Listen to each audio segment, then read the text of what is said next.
What about swearing, mate? Are we allowed to swear?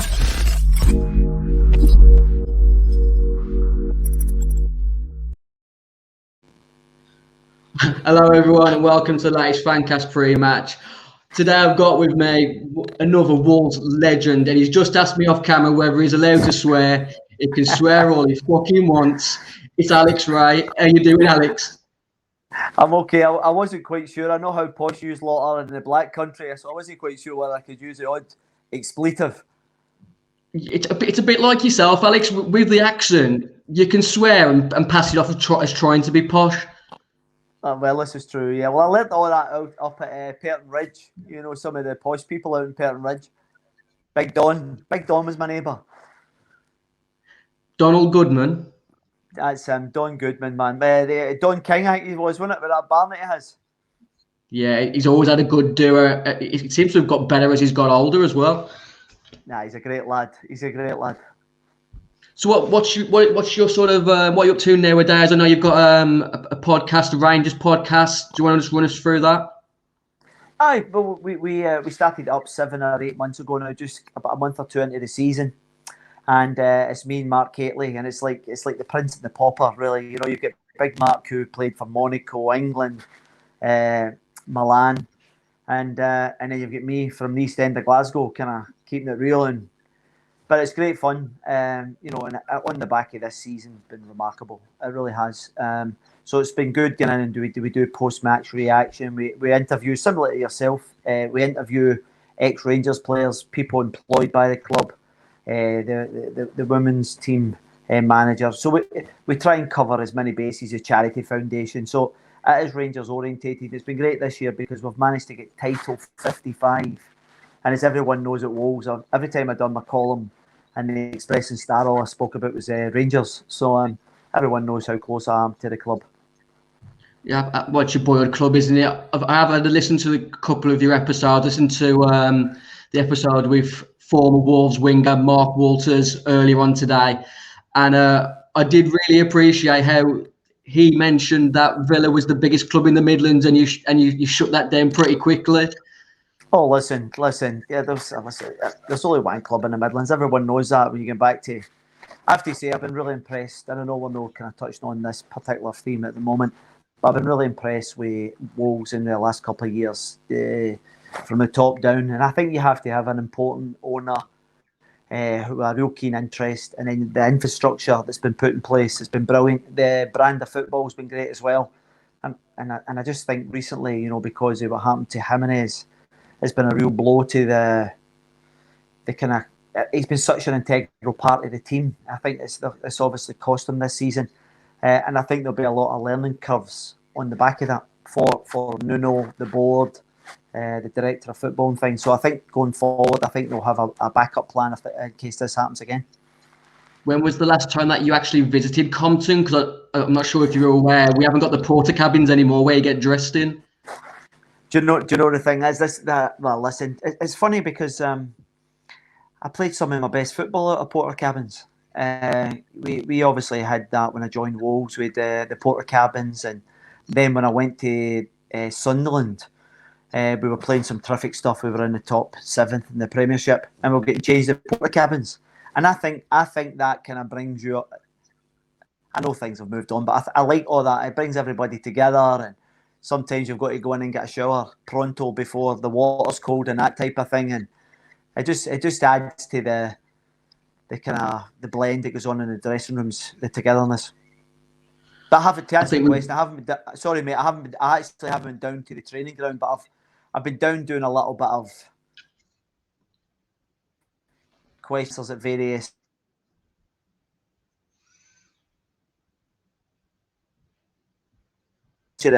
But I've been down to Compton at various organisations doing question and answers about my time at Wolves, and it was great. Big Paul Butler was down there, and visited a few pubs in about the Wolves area. Yeah, as I said, I did a bit of research on you earlier, and Paul Butler, according to transfermarket.com, is the player that you played most within your career. I think it was over 120 games with Paul Butler you appeared in for Wolves and Sunderland. Was he sort of one of your closest mates at Wolves? Who was your best mate at the time at Wolves? I'll be honest with you. Me, Big Butts got on brilliantly because when we had a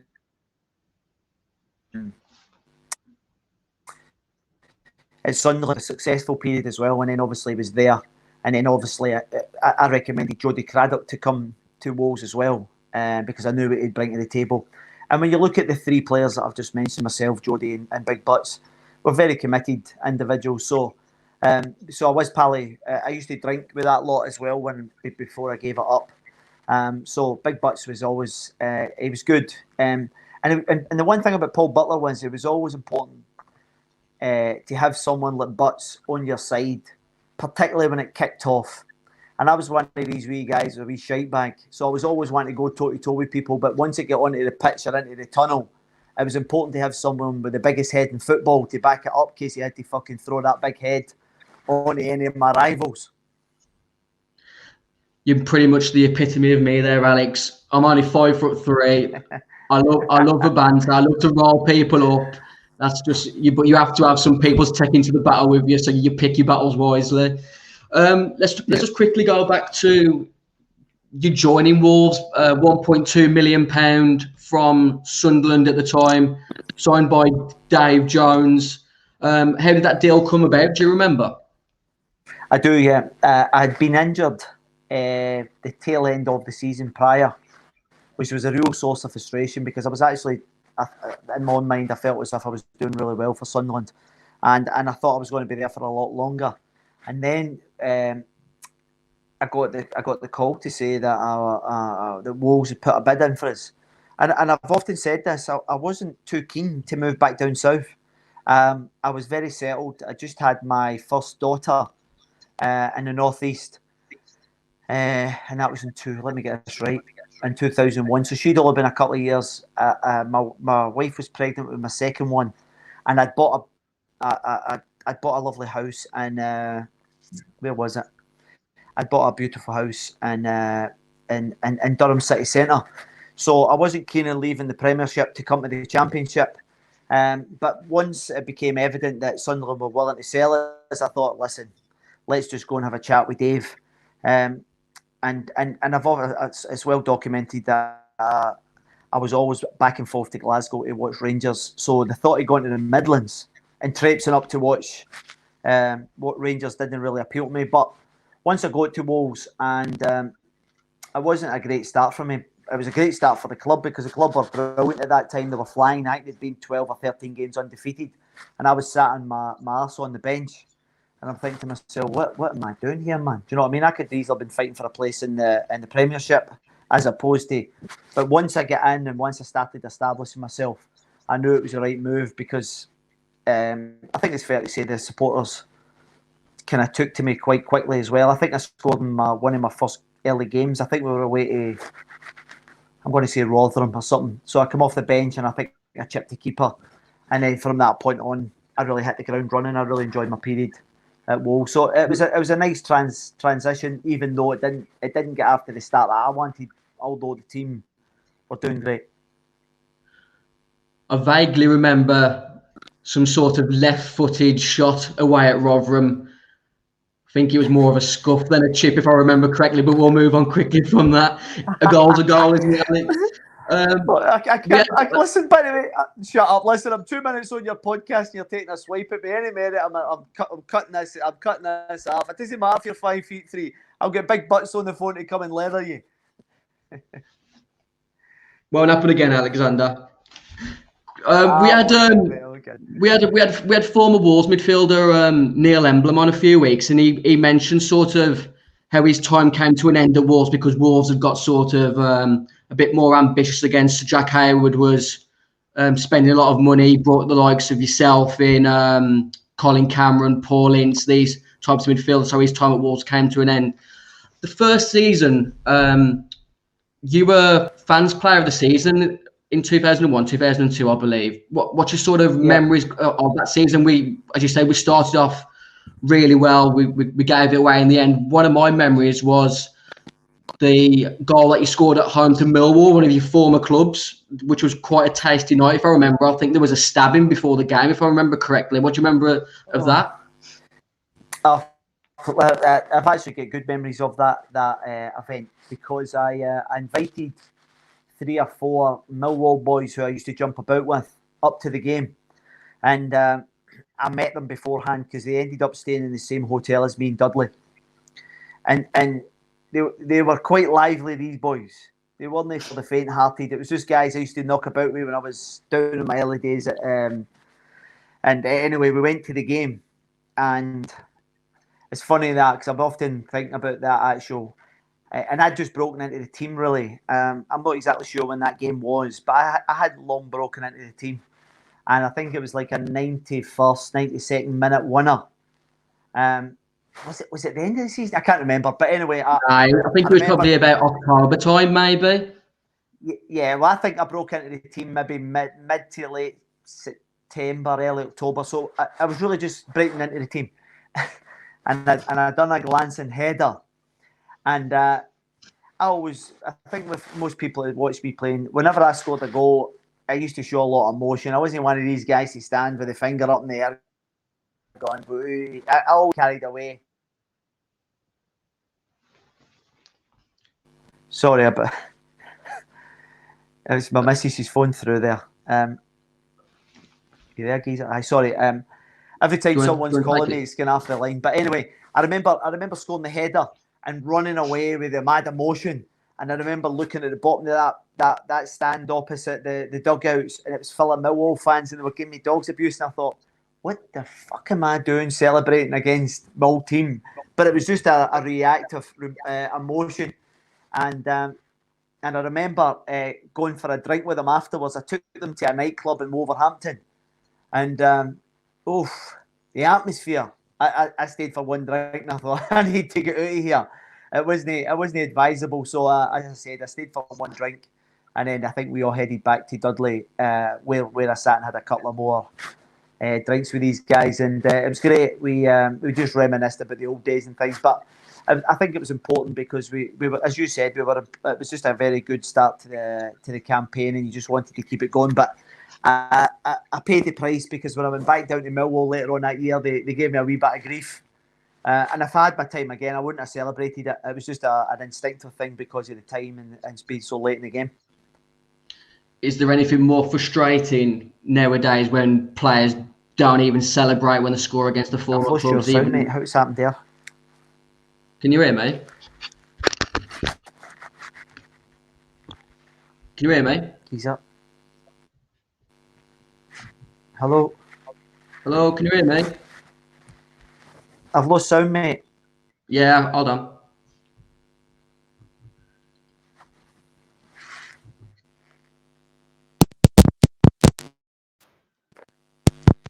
Alex? Oh, you're back now. Sorry, mate. I lost you there. No problem. I can hear you now. I'll just quickly jump back in.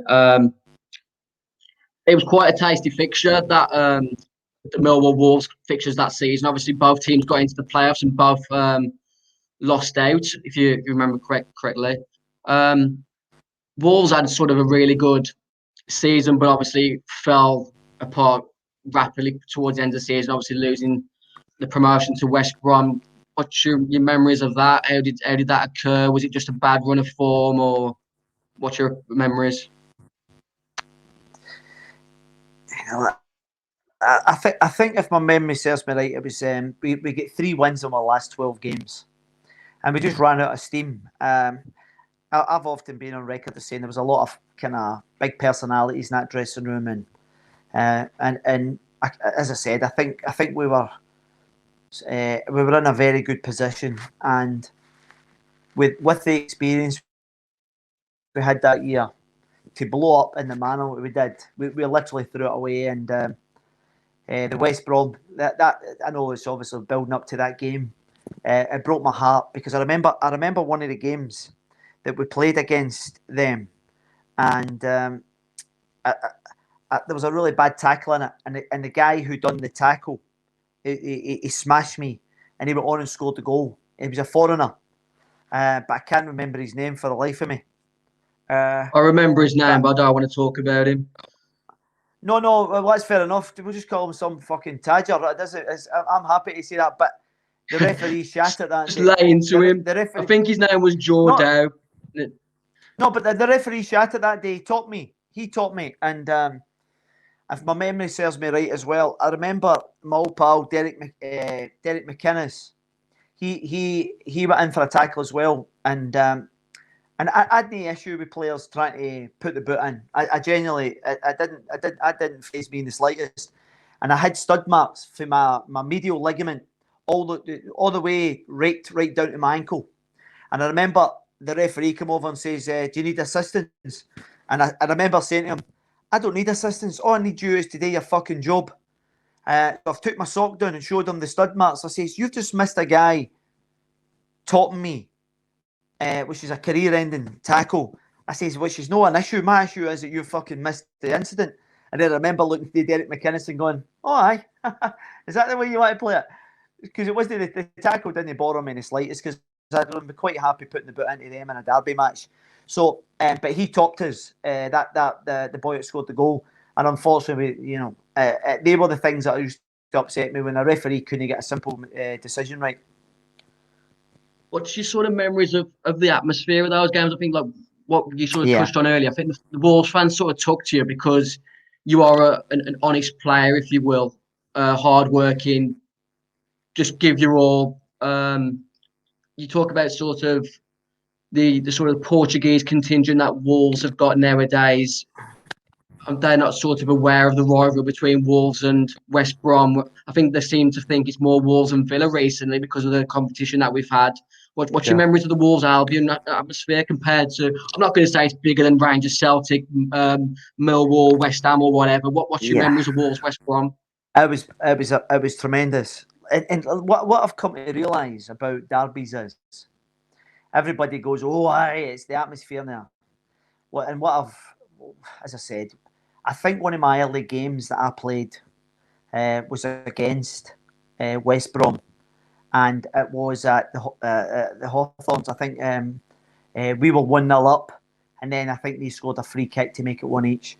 And the atmosphere that night was absolutely tremendous, and I loved it. And see anybody that says that they don't enjoy playing derby games, they're talking shite, because, as I said to you, I played with Millwall, West Ham.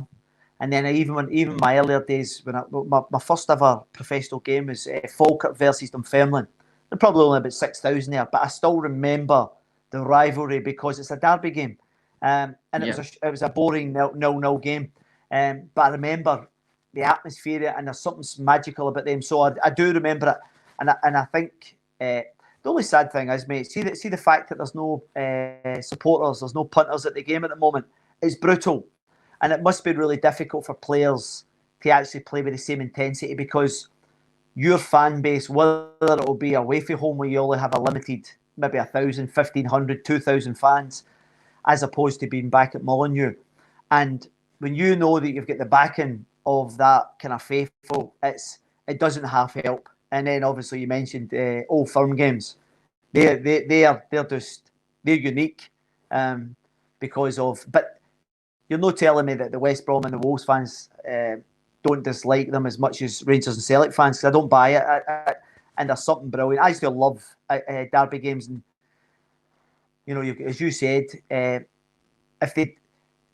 when fans get back into the ground, they will know the rivalry and the hostility because of the noise. It just goes up that extra little bit.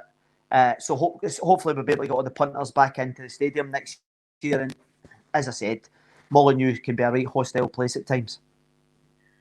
Molineux can be very hostile, working for or against Wolves that we've seen over the years. Going back to the season that we got promoted, we ended the season with momentum, whereas we ended it without momentum the season before, which cost us. What's your memories of the promotion season? We had a decent cup run. Obviously, your goal in the semi-final of the playoffs will always live in memory of a lot of Wolves fans, I imagine. Oh, that was a disappointing season for myself. That was a disappointing season for me, because I think it was me and Hinsey more or less played a lot of the games up until January. Dave started integrating recalling Cameron a little bit more, and I pretty much paid the price. I've no issue with Dave making that decision the slightest, because it paid off for the greater good. And having managed several times myself, I know I actually got on really well with Dave. We used to play golf up at Pattingham with Ince and Terry Connor and that, so it was terrific. The Reading goal. And that, you talk about difficult games and try to go over the line and momentum and things. And I remember coming on against Reading that night, and we were really up against it. That they had some real good players in their team, plenty of legs, plenty of energy. And people often talk about the celebration, that fucking mad dance I done, and that pirouette in midair. But it all stemmed. It was that maniac Paul Ince. And before the game, we used to set up some cones on the 18-yard box from the shy line, and me and Paul Ince used to take the warm up all the time, whether I was playing or not. So the two of us used to take it, and you'd run in towards the pitch, spin back out, go back to the shy line, do various movements.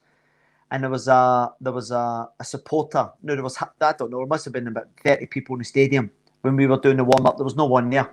And this geezer come running down to Paul Ince.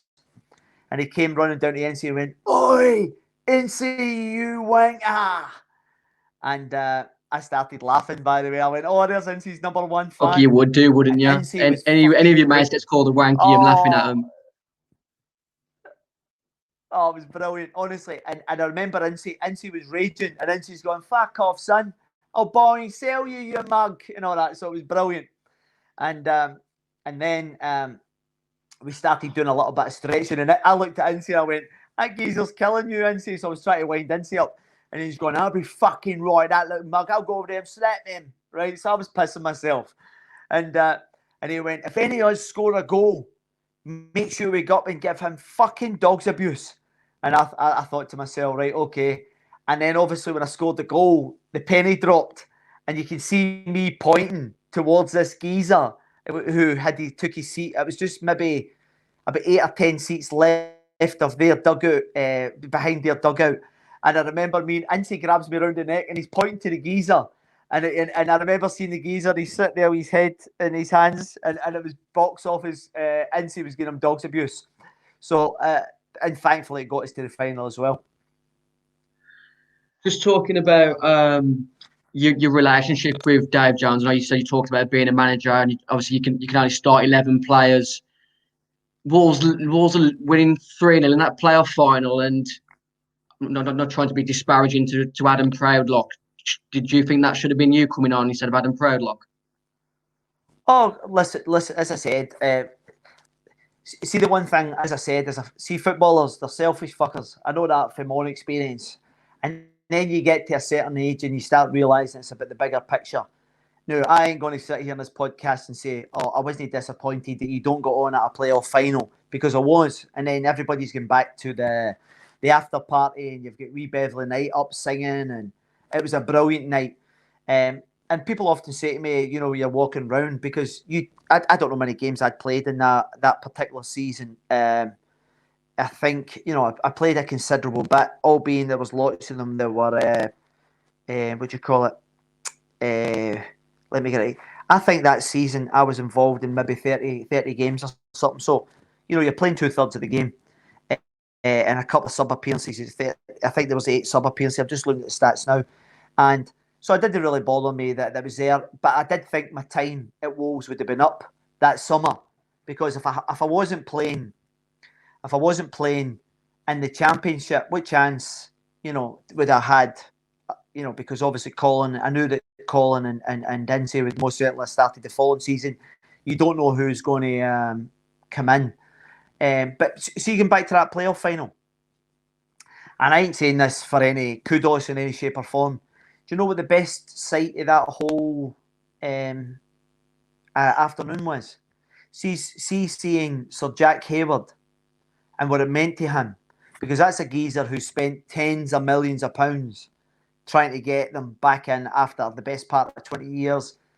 Seeing the punters, because it is about the fans, chairmans come and go, players come and go, and then you get guys that are there for a lifetime, 3 and 4 generations, following in their grandparents' fathers' footsteps and so forth. So seeing the fans after 20 years going back to the top table. And I often say that I felt as if that particular day was the foundation of what you're actually seeing now. Because if someone had to break the mould after 20 years, 19, 20 years, and it so happens it was that group of players, and it allowed them to sample it, change the infrastructure at the club in terms of regenerating the stadium and so forth.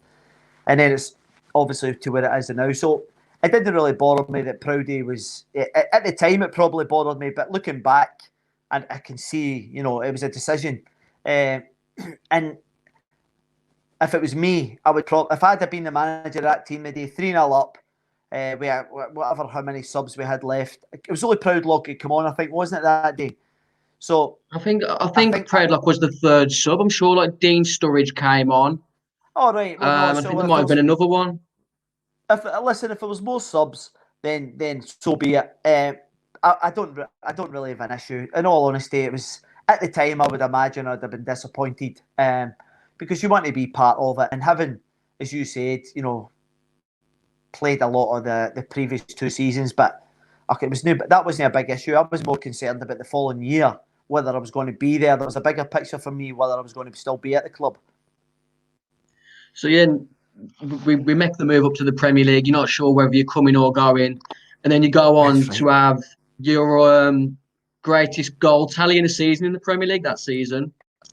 That's right. Aye. No, it was it was an incredible season, because I think when you look at the...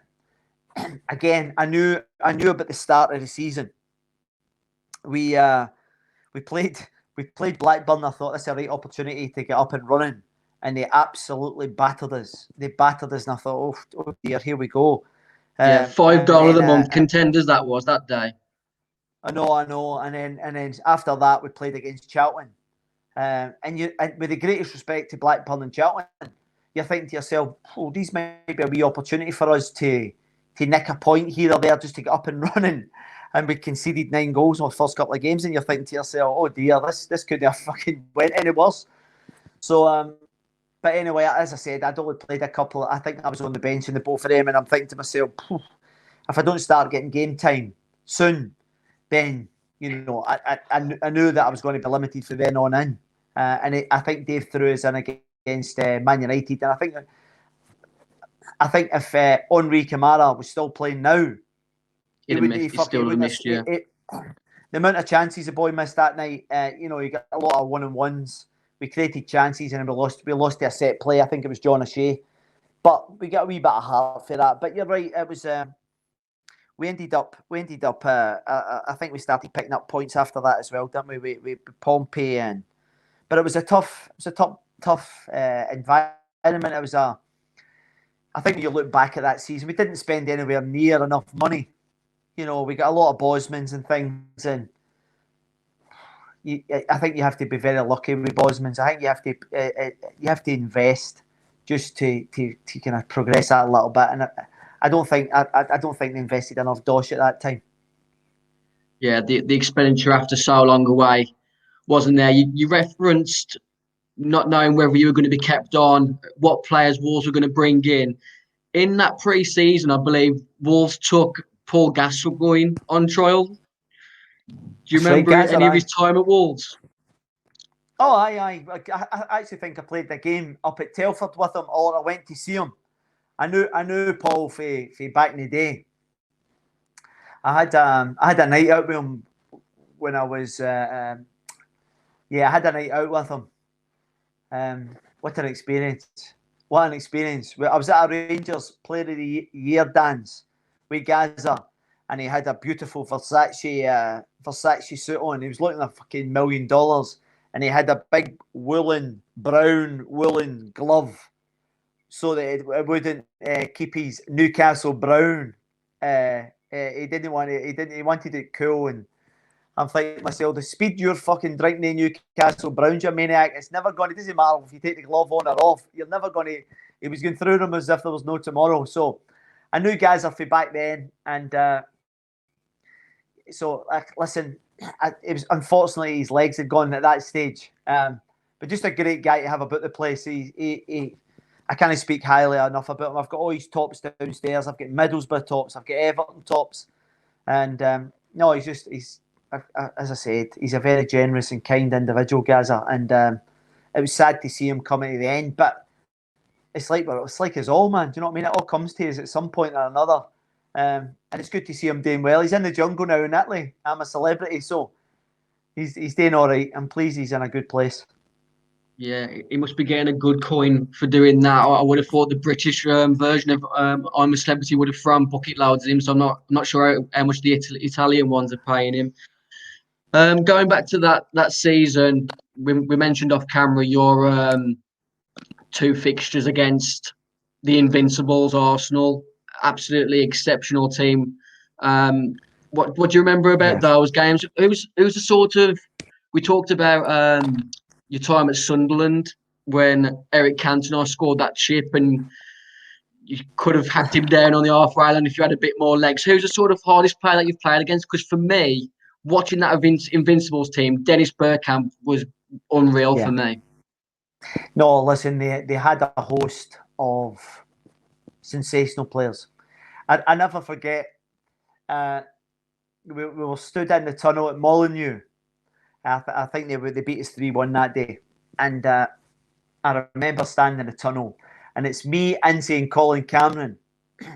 And they had, I think Patrick Vieira was there, Gilberto, I think Edu was there, and they were all 6 feet. And I'm looking at them, it was like fucking, I remember thinking to myself, look at these guys. It reminded me of the Billy Connolly sketch, the wee Scottish guys that run around the bill like Tasmanian devils that, you know, they colour, they're chalk white, and you've got all these guys with their hair all slicked back. And that's what it reminded me. I'm thinking to myself, right, let's get fucked into this mob.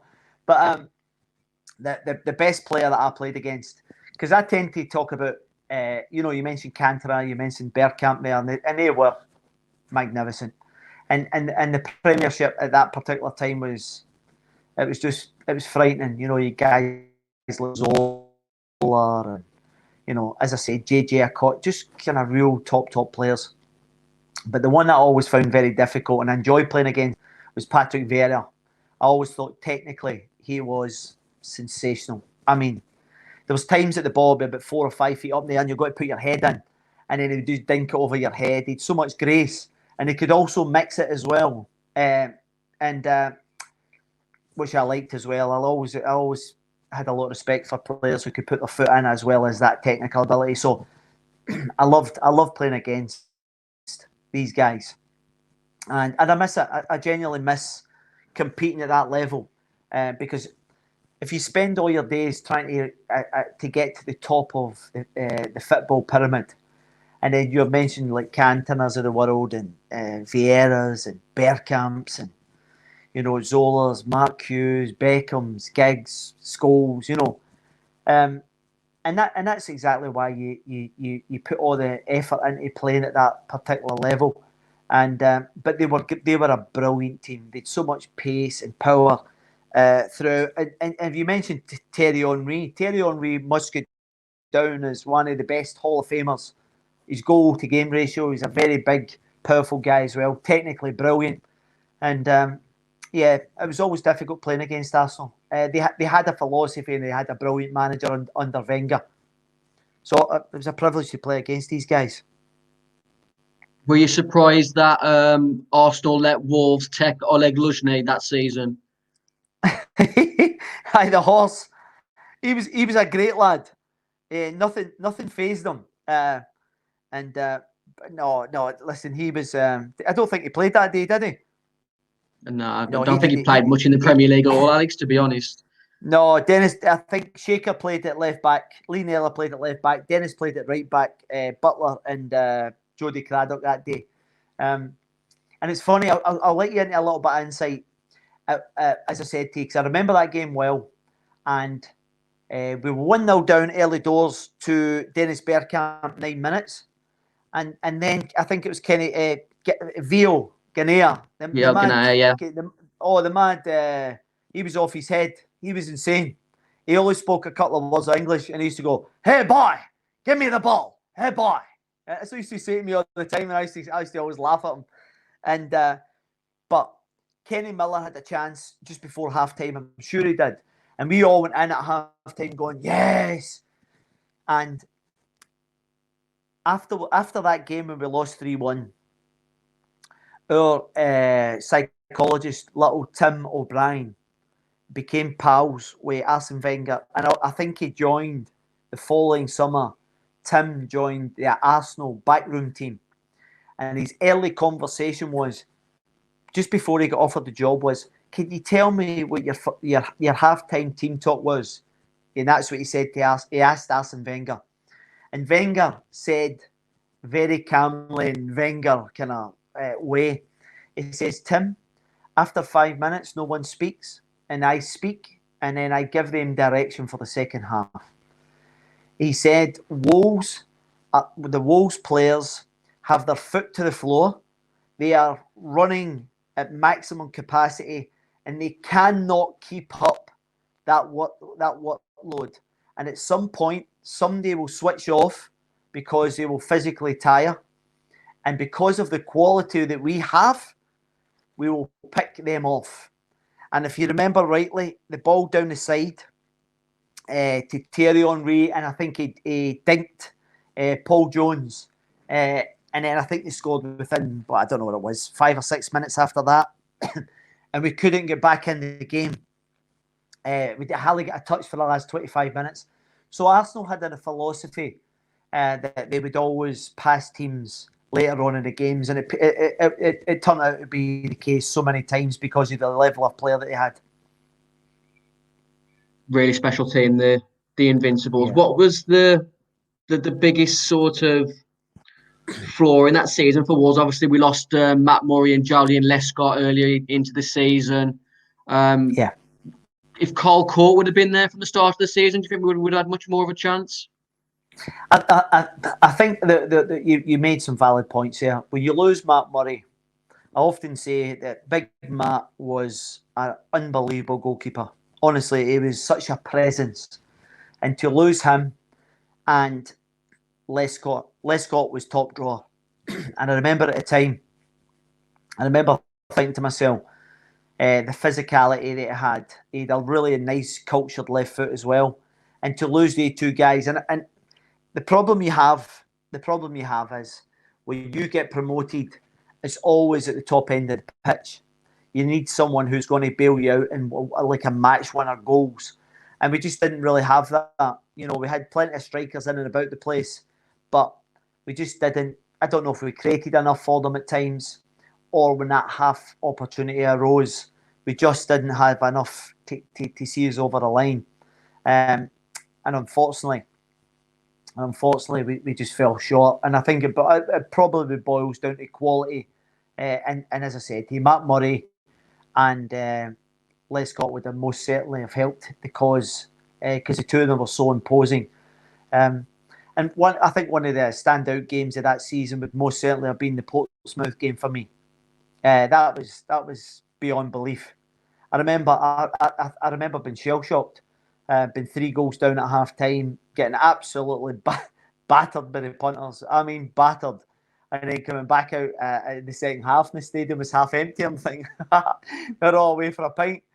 But the transformation and I suppose some good character for the boys that day to come back and win was remarkable. You were talking about Leicester then, weren't you? Portsmouth. You confused me for a second there. No, dude, sorry, it was Leicester because, I'm trying to think. Did Canu played for Leicester that day? Did he? Was Canu playing that day? No, it was big Les Ferdinand, wasn't it? Who bullied us that day? Ferdinand scored a couple of bullet headers. That's right. So it was Pompey and Sheringham played that day, didn't he? Yeah, Sheringham played that day. I'm sure he was. I'm losing the plot here, man. But I remember Ferdinand scored a couple of bullet headers. Yeah. Did you not have who was the wee guy in the middle of the park? It was was it the guys? Yeah, maybe Ricardo Schumacher scored the other one for them, I think. And then I'm sure we Dickoff played that as well because me and Dickoff were fighting at the fixture back at Leicester earlier on in the campaign. That's right. It was Leicester. They were 3-0 up, and he scored a couple of bullet headers. I remember it because it was for about 15 yards.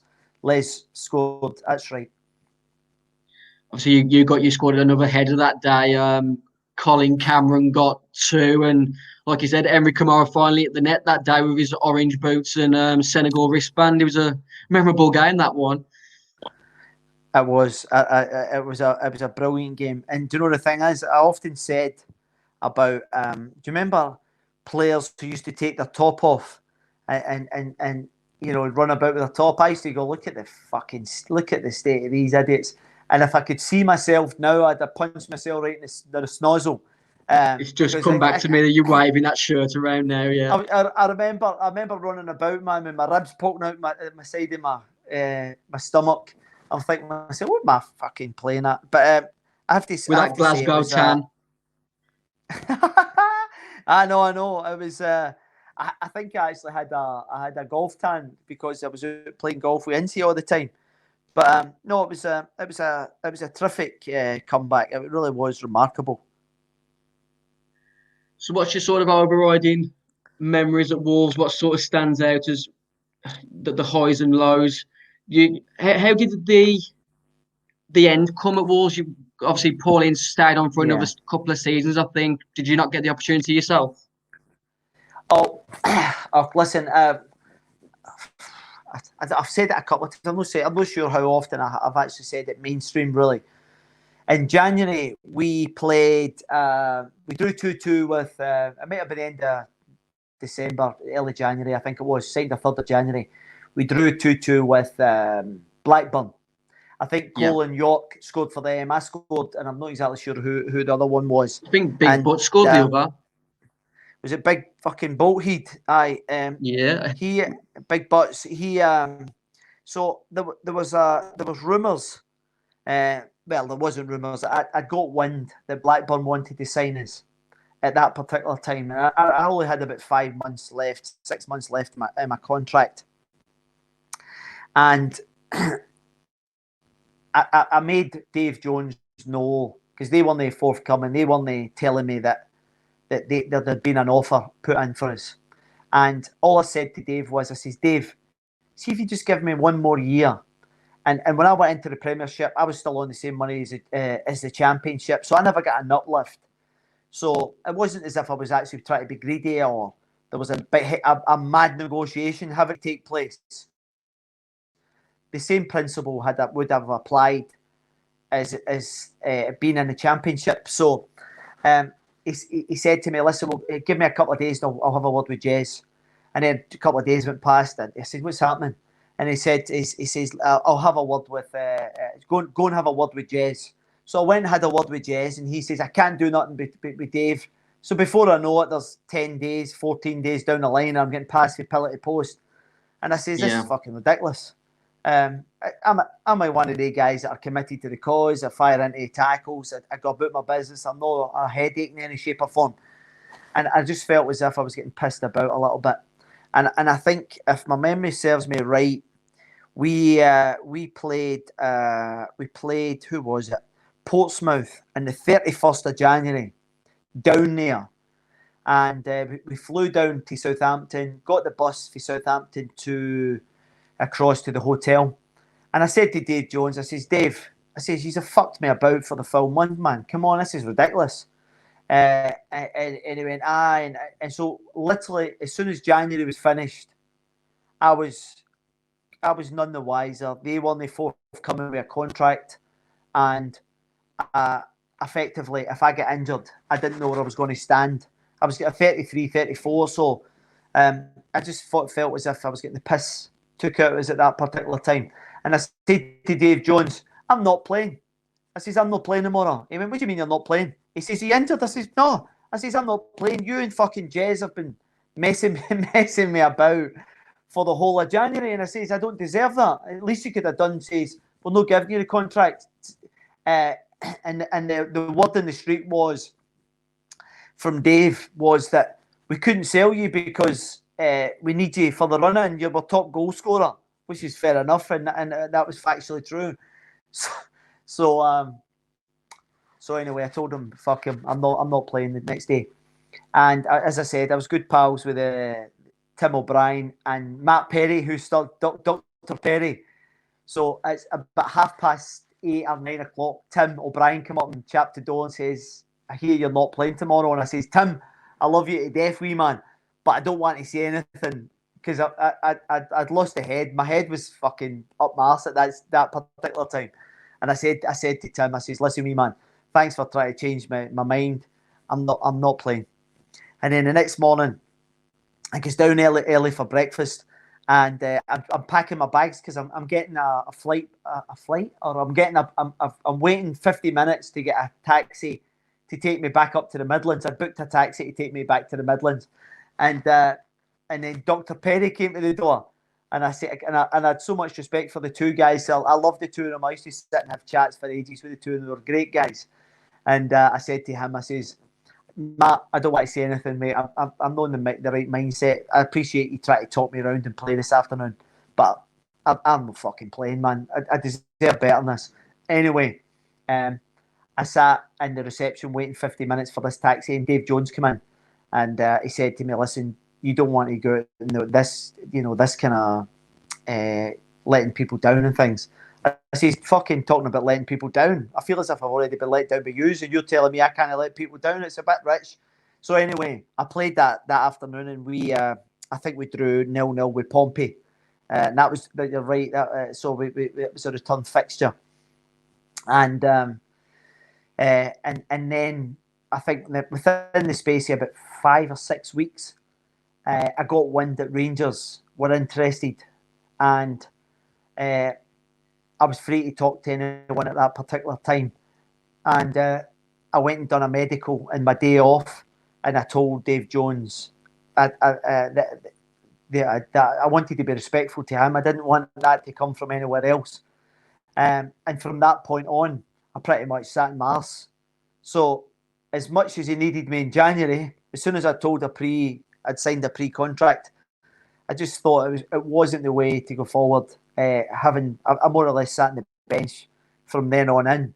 So even though he's telling me in the January that it contradicted what he was actually saying, and it's not the way I would like to have left Wolves in the end up. But listen, I was relatively happy because I secured a 2-year contract, and I was only looking for a year at Wolves, but I never got the opportunity to sign a contract because they were never forthcoming with that. I mean, obviously, once Rangers come in, I'm sure you would have signed the contract for 2 years on for free, wouldn't you? No, don't be fucking daft. You have your heat. I'm Scottish.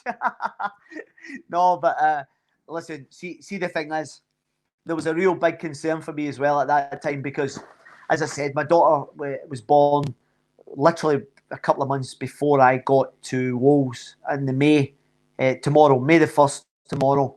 That was 20 years ago she was born, and she's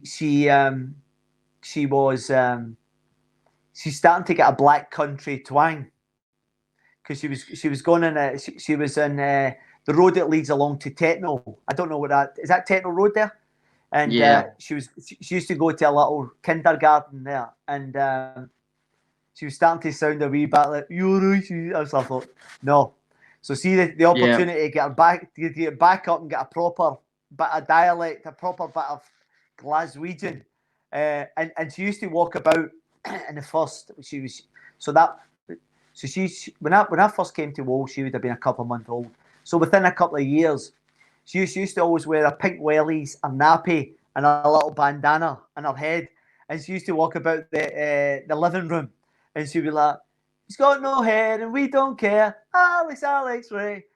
And and I hated that song. I fucking hated it with a passion. And as much as I love my daughter, I was going to beat her up because she used to constantly singing that song about the living room. You just couldn't get away from it. I couldn't, mate. So I was thinking I need to get back up to Glasgow to get her speaking a bit of Glaswegian. Yeah, a bit of great parenting from you there. As much as I love my accent, I wouldn't force it on an enemy, to be honest. Let's quickly talk. Go on. Let's quickly talk about obviously the local derby on Monday. What's your thoughts been on Wolves this season? Obviously losing Jimenez has been obviously evident to our troubles. Yeah. What have you made of Wolves? I think it's been an up and it's been a difficult season because of Jimenez getting injured, and I think obviously losing Jota as well. I think the recruitment's been tremendous. See the recruitment at Wolves over the course of the last few years, it's been tremendous. And unfortunately, I think the fact that Jimenez, you may be able to help me here. See when Jimenez got injured, where they in the top four? Wolves were in the top four, weren't they? So the moment Jimenez got injured, we were Yeah. 7th. We went on to win the game, Right. so Okay. we were in 6th. Right. Okay. So it was quite consistent for the 2 previous years, wasn't it? So I think by actually losing Jimenez, losing Jota as well, I think that was a bit of a blow. And I don't think they've managed to recover. I think players have taken time to settle in as well. You know, I think the left back berth has been a wee bit of an issue. I think there's been 1 or 2 players coming in there, and then obviously Semedo coming in is taking time as well. I genuinely believe there's still a very good player in Semedo, and that allows them to get back to the back 5, back 3, 2 wing backs, and I think in the summer as well. I love Moutinho, I love Neves. Then Donker's got plenty of power and energy, a totally different animal, and I think that will be a priority in the summer as well for Nuno. I think they'll look to bring another playmaker in to complement the middle of that park. I think when you look at the contribution that Traore has done over particularly last year, he was a lot more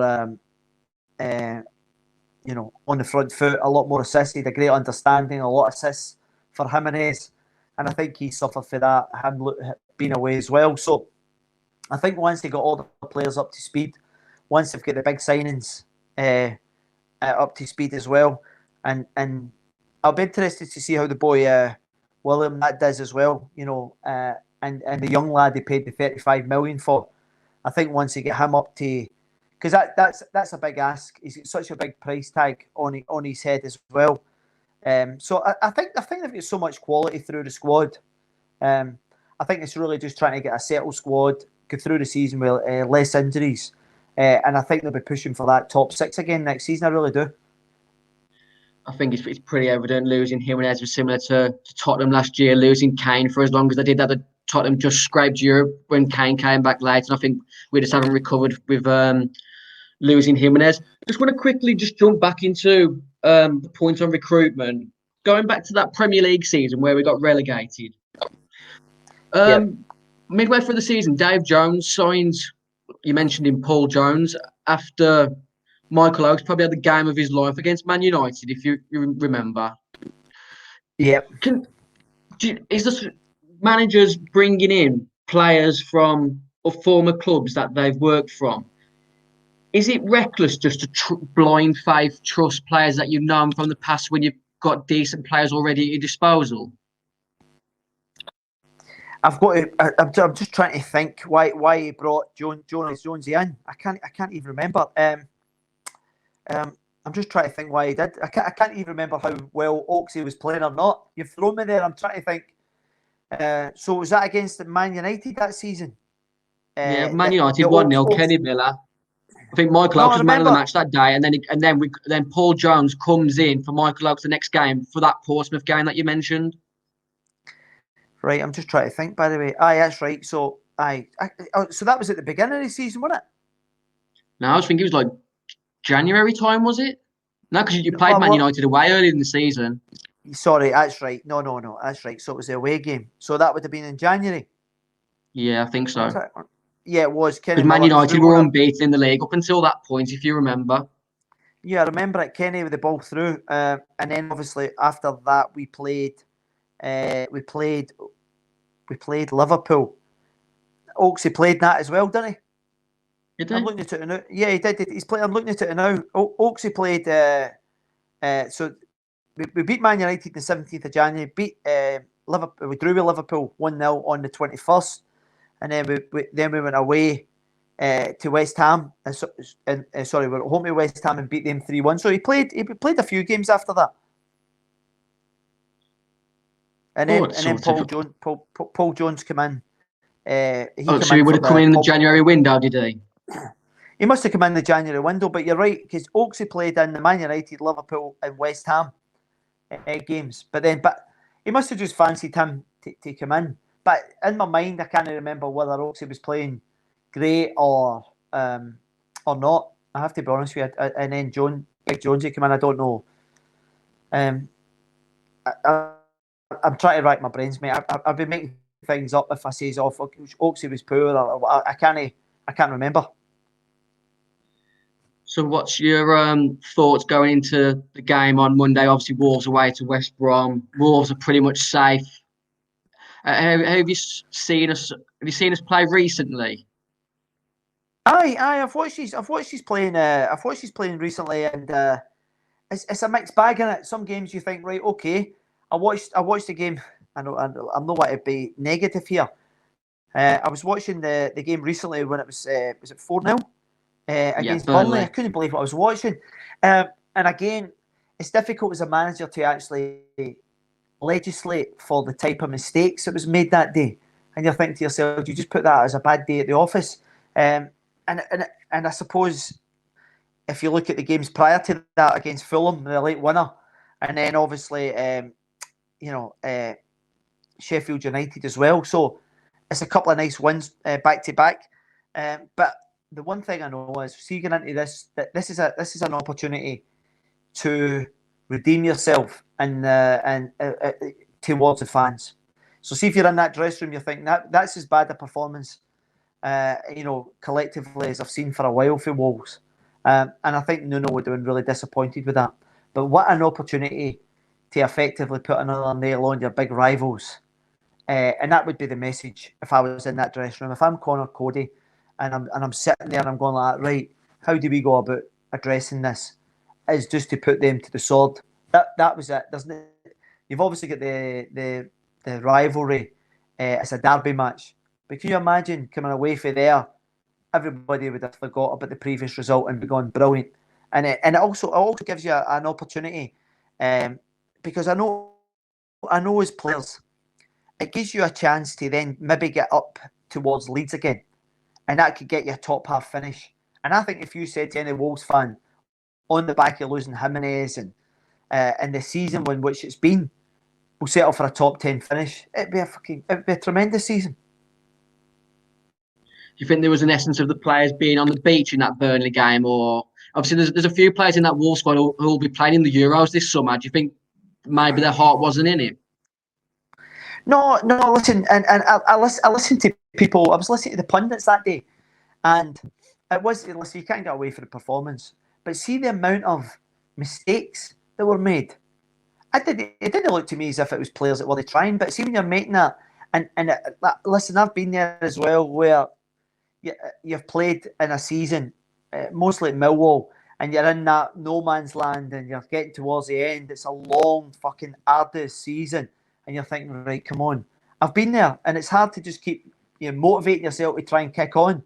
And I know supporters will go, well, you get paid fortunes, but it's just like human nature to switch off because you're actually at a place where. But listen, I look at Nuno, and he looks to have a brilliant dressing room, a great backroom squad as well, and there'll be professional pride.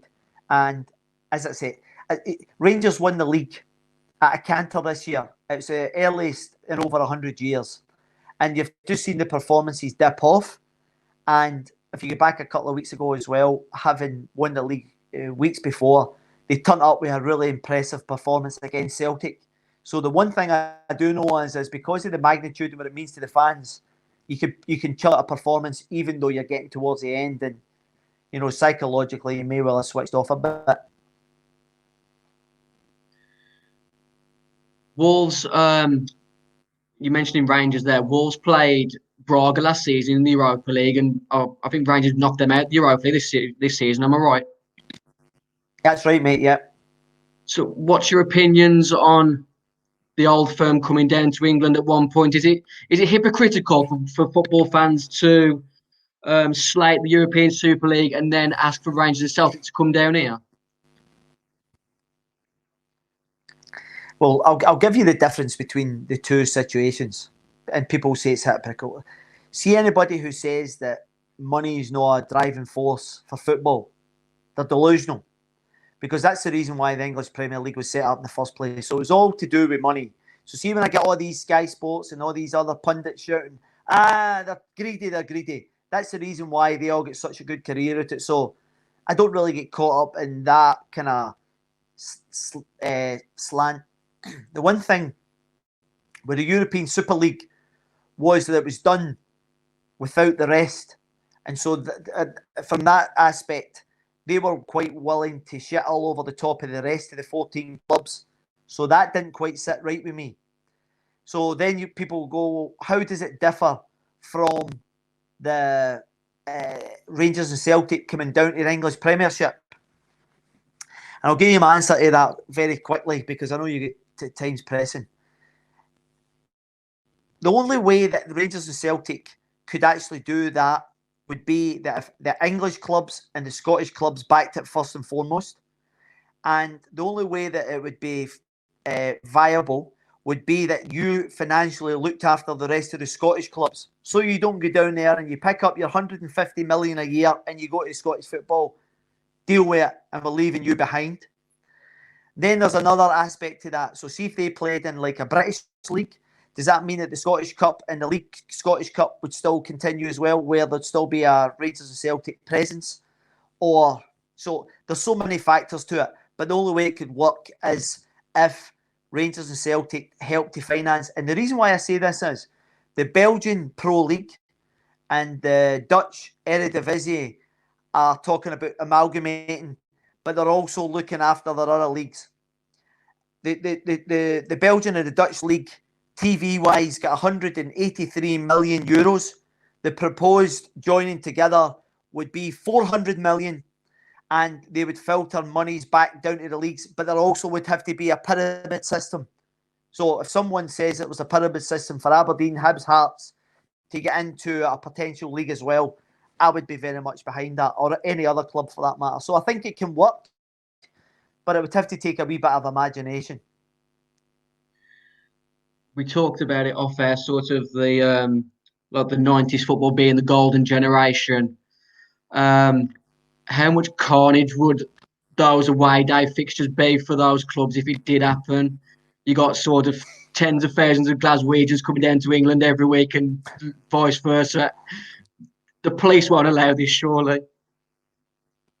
Oh no, well listen, you say that. You say that Rangers and Celtic or vice versa coming up to Scotland.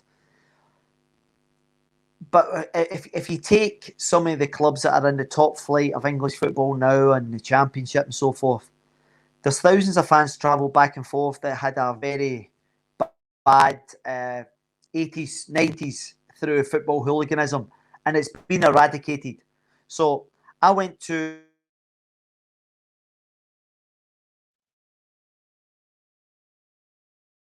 10,000 fans.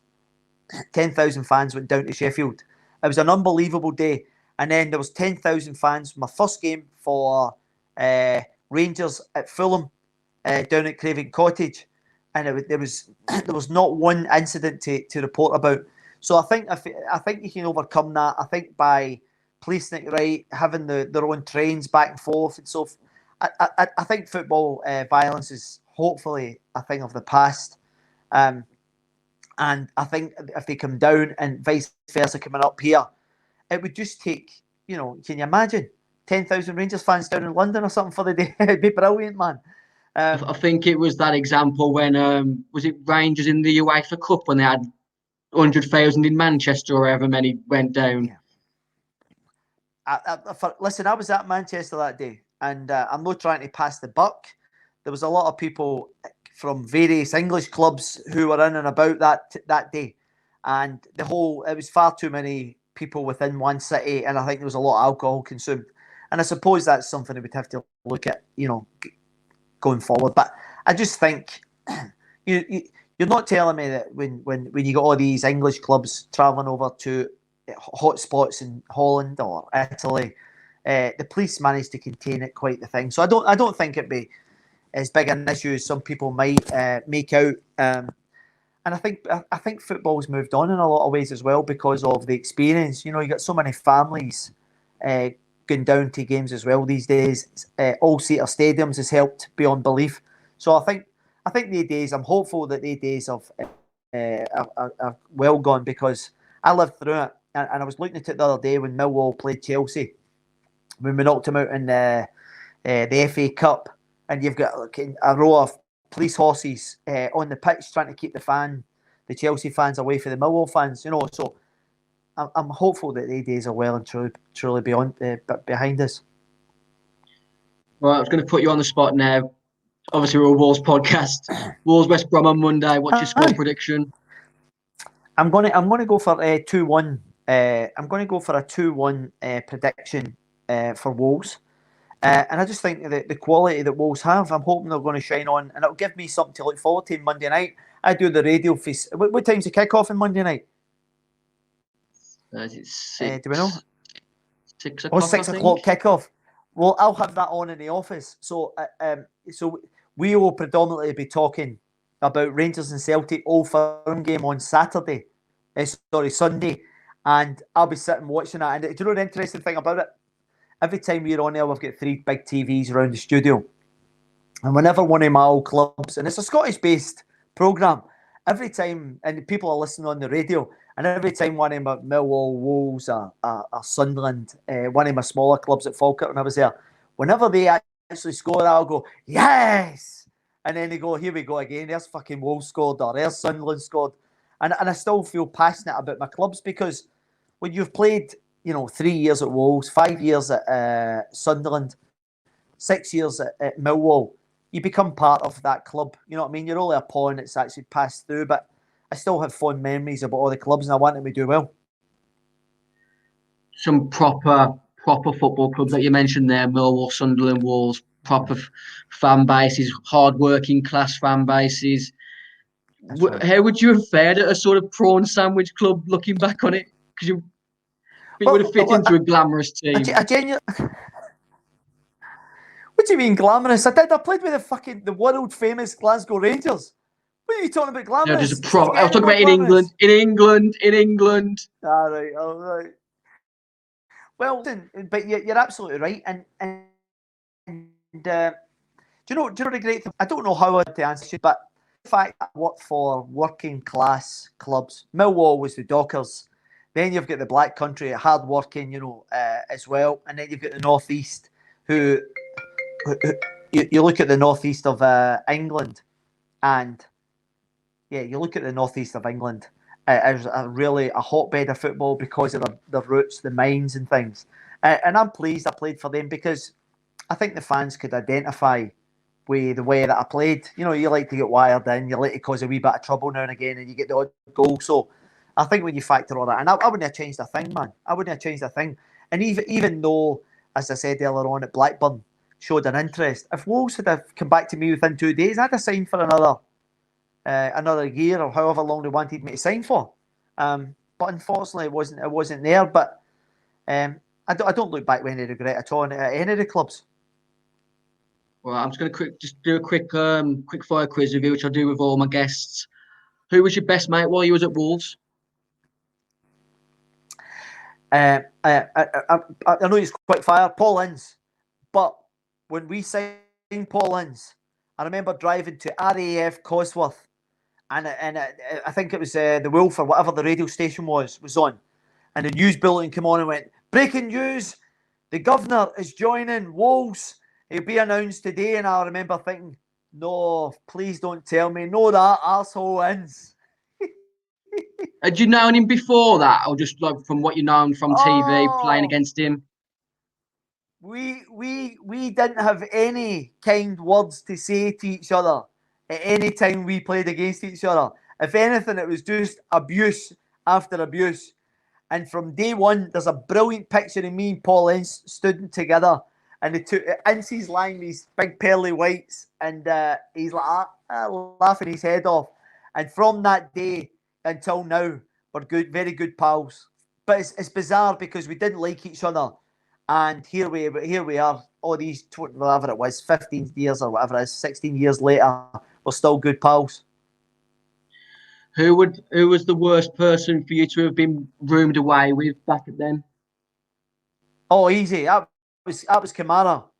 I actually had to make my cup of tea. I used to say to him 2 sugars, and if he didn't have 2 sugars, that was it. I used to go off my head. But he was brilliant. He was so hostile, and he was such a lovely, smiley, happy character.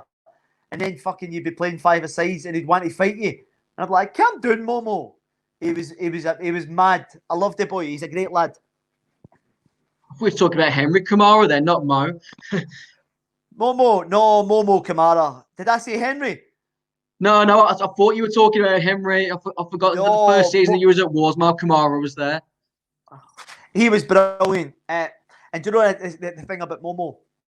And this is to give you a little insight. I was so passionate about Rangers. I went to the last day of the season. Me and Momo were sharing a room, and I was walking about the room in my underpants, walking back and forth. I kept phoning my dad. What's the score? What's the score? And the game was going back and forth. And Momo in his accent, he goes, Alex, you fucking crazy. Sit down, you crazy. And I'm walking about with my armpits sweating because I want Rangers to win the league. And he couldn't grasp the rivalry between Rangers and Celtic. And I never forget because he came to play with Celtic a couple of years later. And then obviously because of, they call it the Goldfish Bowl and the intensity of playing for Rangers and Celtic, I remember I met him and I said to him, see when you're playing for the Old Firm, can you remember that day I was walking about? And he went, now I know what you meant because of the rivalry, the intensity of it all. And so he understood after he came and played for him. But Momo was a great lad. He was just a brilliant, honest, working guy. That's another reason for you to come back to Wolverhampton once the lockdowns are over to visit Mal Kamara's wine bar in Tetnall. Nice little bar if you've never been. No, the thing is, I see the little you have Tetnall Park just across the road there. Yeah. I own that farmhouse right there, so I know exactly what you're talking about, Momo. But the only problem is, you probably charged me double knowing him. He was always fucking money mad. If you see some of the clubber that he wears, you'd understand why his prices are so high. Listen, mate, you don't need to tell me about Momo's dress sense. He gets all his stuff from fucking Africa. The last time that I saw him, he was wearing a bright red jumper and a bowler hat. Aye. No, listen, as I said to you, obviously, listen, do you know what? I know he was doing a lot of scouting work as well. I used to see him at loads of grounds after, because he was scouting for various clubs as well. What a brilliant boy he was. I loved him. He's a great guy with good personality. Worst dress sense you've ever seen? Two daft questions just to end it. This is a really daft one. Ask all our guests. Where do you keep your chocolate? In the fridge or the cupboard? Always in the fridge, geese. Always. Down the bottom in their little plastic trays. How these people keep it out of the cupboard, I do not know. It's got to be in the fridge, and then keep it in the fridge. And then the last one, who's your favourite out of Cristiano Ronaldo and Leo Messi? Oh, Messi all day long. That easy. All day long. Aye, listen, man. Listen, it's very bad. The two of them are... the people often talk about world-class players. And what they two characters have achieved over the piece is nothing short of incredible. And listen, it's very difficult. I just love the way Messi glides past people, and I understand how hard the Ronaldo's. I knew people at Man United said he worked incredibly hard to get the shape of his body, his image, and everything. And it's funny because I've got a little boy now who predominantly played rugby up until about a year ago. He's only 11, so and he's kind of blown away with these guys. They're obviously superstars. And I used to go, I've played against Ronaldo, wee man, and he finds it difficult because when he was born, I was retired. So just trying to grasp, and that's the reason why you play. We mentioned it earlier on, that particular 90s, 2000. some of the players that were playing at that generation was incredible. Yeah, I mean, I always ask the guests who their favourite was between Cristiano and Leo, but for me, the Brazilian Ronaldo will always be the greatest in my eyes. I'm not sure about yourself. Oh no! Listen, he was incredible, but when you look at the longevity of these two guys, it's just remarkable. You know, and the goals, and listen, I wouldn't say. And one of the things about Ronaldo is so single-minded and a bit selfish. Whereas I always felt Messi was more of a team player. You know, he'd lay it on a plate for people. But listen, that's me nitpicking. The two of them were sensational. Alex Rae, thank you for your time this evening. As always, to our guests, make sure you like, comment, and subscribe. Take a listen to Alex and Mark Haitley's podcast, Moving the Goalposts, on the 1010 Podcast Network. Thanks for coming on, Alex. Love to have you on again. We've spent nearly over an hour talking. I reckon we could have talked another 10 hours. So thank you for coming on, and take care of yourself. It's my pleasure. Listen, I'll be looking out for Wolves on Monday night. Be safe, partner.